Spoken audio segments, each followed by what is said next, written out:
Hey folks, Jimmy here, aka Palette of the Dead. Welcome back to the channel and welcome to a festive Warhammer painting video.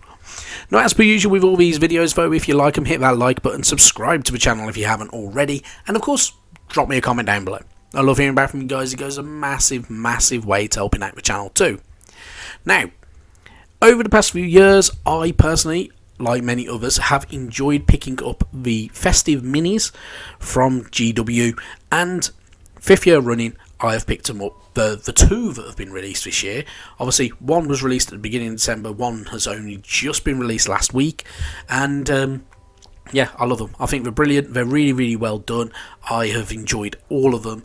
The Red Gobbo, Goth Rocker and Jacob Bugmanson, they are absolutely brilliant minis, and yeah, with no further ado, I think we should crack on with how I've gone about painting up this year's The Red Gobbo.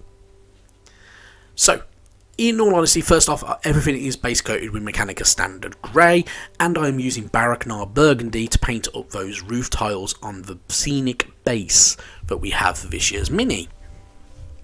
Now, Baraknar Burgundy gives you that kind of that burgundy-ish, reddish kind of roof tile look, which actually works very nicely. It's a very nice colour to go for things like roof tiles, so yeah, it's pretty decent. And then moving on, it's time to get a bit of paint on the chimney breast. So to break up the Mechanica Standard Grey, I have gone with Dawnstone to add a different shade of grey to that paint.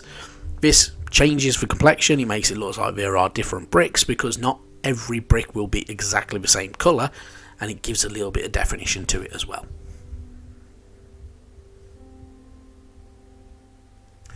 With that dry, I wanted to add a bit of weathering and shade to everything, so we used Agrax Earthshade.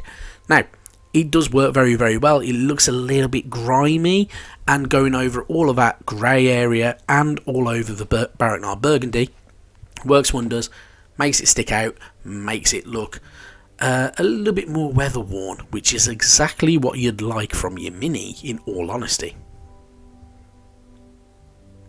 And then it's time to start painting that snow. So, first off, I have gone with Grey Seer.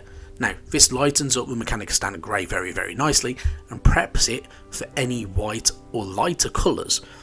Grey Seer is a very light grey colour, so it does exactly the trick I needed it to do. So, it was a pretty good idea in the first place, really, I personally think. I think it looks well. Now, for our icicles hanging from that chimney breast, so you want to do these and make them look like ice, so a bit of blue goes a long way, and for this I use Temple Guard blue. You could, if you wanted to, paint them white or grey seer and then go over them with one of the contrast paints, and it would have a very similar effect. I just chose to go the long way around it, in all honesty. And then it's time to add a little bit of white too. So Corax White is obviously a bit of a darker white, so it's an off-white kind of colour. So dry brushing that over all the snow areas and over those icicles does seem to do the trick. It gives it that kind of snowy kind of look, because snow isn't always brilliant white. And yeah, obviously the snow's been there a little while because it's not caking the entire roof, so you want to make it look a little bit different.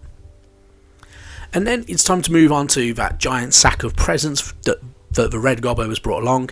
And I thought, what better colour than Xandri Dust? It looks like a kind of an actual Hessian sack or anything like that. So it works wonders. It does very nicely, and you can utilize. It's a very useful colour. So definitely worth utilising Xandri Dust on things like that sack, because it just does the trick.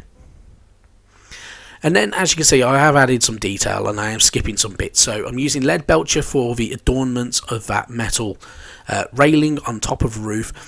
For things like the cabling for that them lights are on, I used Abaddon Black, and then I used good old Corvus Black to kind of highlight it.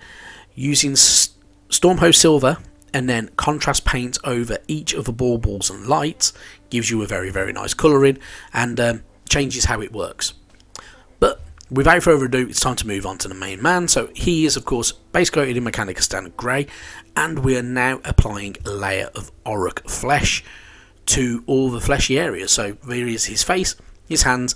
You can even see his belly, so a little tiny bit, and his knees, so do not forget those. There are those little bits of flesh areas kind of poking out, so get in there with a small layer brush, absolutely bob on. And then I move straight onto his coat. So I use corn red as a base coat for his coat. It's a very nice shade of red. It does wonders going over Mechanic's standard grey. It means that you don't generally need to utilise a lot of shade to kind of break it up. You only have to use a little bit if you want to, so it does do wonders. But of course, entirely up to you how you go about painting it. But personally, I think this was the right choice to give him a red coat, and then he fits in with the others.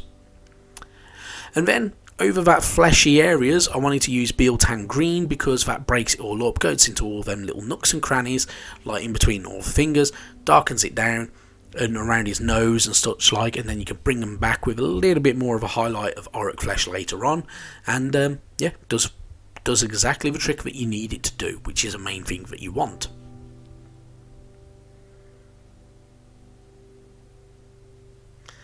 And then over that coat, breaking up the corn red, Carroburg Crimson does very, very well. You could use Reichland Flesh Shade, but personally I think Carroburg Crimson works a little bit better for this kind of breaking the colour of the paint scheme here.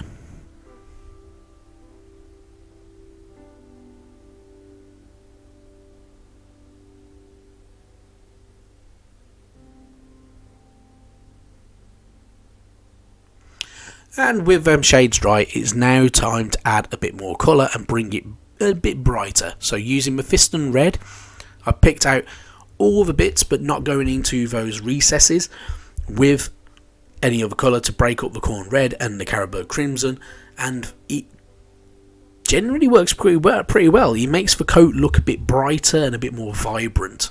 So it does exactly the job that you need it to do without utilising too many layers, in all honesty. And then with all that done, it's time to add a little bit of edge highlighting to it using Evil Sun Scarlet.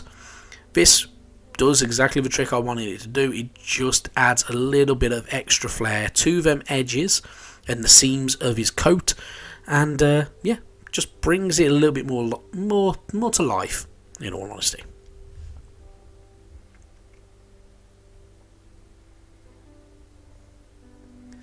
And then it's time to paint up what would be the white fur areas and stuff on his hat, and the ball on his hat and stuff like that, and in lining of his coat.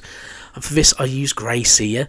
Now, before I have done Corax White and then used Apothecary White contrast over the top of it, and then gone back over with Corax White to kind of bring it back up and a bit more white. But this year, skipping that step, you could use Grey Seer. It does exactly the same trick, in all honesty, and it works very, very nicely in my opinion.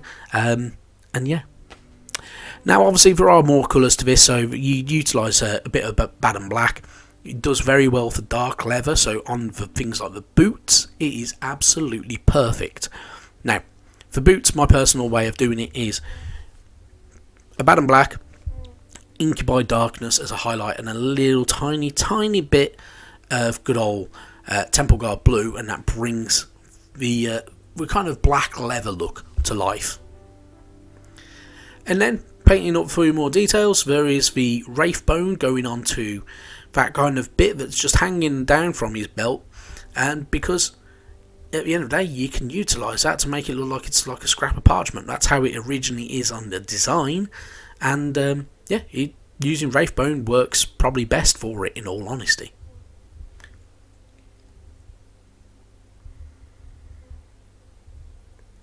And then there are the other little bits of detail, so using Lead Belcher over the barrel of his gun in his pocket that is protruding from his right hand pocket. You're going to want to use a bit of Lead Belcher, make it look metallic, and with a bit of a wash later on, a bit of Norn Oil, darkens it down, gets into all them recesses, gives it a little bit of a grimier look as well to it, and away you go. Hey presto, absolutely bob on, and yeah, it's a good little way of doing things. And then there are things like the star on his hat. you could go gold with this. Personally, I choose Avalanche Sunset, and then going over with a little bit of highlighting using Uriel Yellow, and that makes a better trick for it. You can use Seraphim Sepia over the Wraithbone because that brings it down and dulls it down, changes the complexion of it, and away you go. Obviously, you are going to want to do a little bit of detailing on the rest of him as well, so he does have a little medal, which I did use gold for this, so I used Retributor Armour.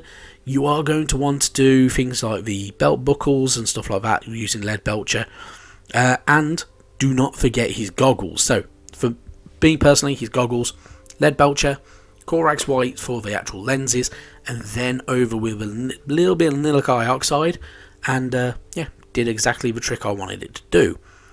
And then for the ball hanging from his ear, I did exactly the same trick as what I did on the roof. I used Stormhost Silver, and then I used a contrast paint over the top. For this one, I used good old blue shade because it gives it a bit of a pop and makes it look nice, and it actually makes it look like a metallic colour as well. So it's an easy trick to do. And that's it. So obviously the red Gobbo now fits in with his doppelgangers, as I'm going to call them. They are all painted in slightly different, so you will notice that the red Gobbo rides again is actually a darker green than the others, because I did him completely differently and didn't rank any notes about the first one that I did or anything like that. So he stands out and he changes colour, but it is what it is. Anyway, that is it from me. Thank you very, very much for watching, and of course, as it is the season of goodwill, I hope you have a very, very good Christmas. Enjoy your painting, enjoy your hobby time. There will be the other good old Christmas mini coming up before New Year. That's all I'm going to say. I haven't finished recording it all yet, and I haven't edited it down in video, but there are a lot more steps to it, so we'll have a discussion about that one. But yeah, another really, really good mini, and definitely worth having a blast through. And yeah, I've really enjoyed this mini. It's a really good one, so if you are going to pick up any of these, by all means get them before they're gone. They're gone within the first week of January, I think it is. By the 8th of January, you can't order it anymore or something like that. So if you are going to get these commemorative minis, get your order in place now before it's too late. That's it though. Thank you very, very much for watching. Have a very, very lovely Christmas, and I will see you sometime soon. Bye bye now.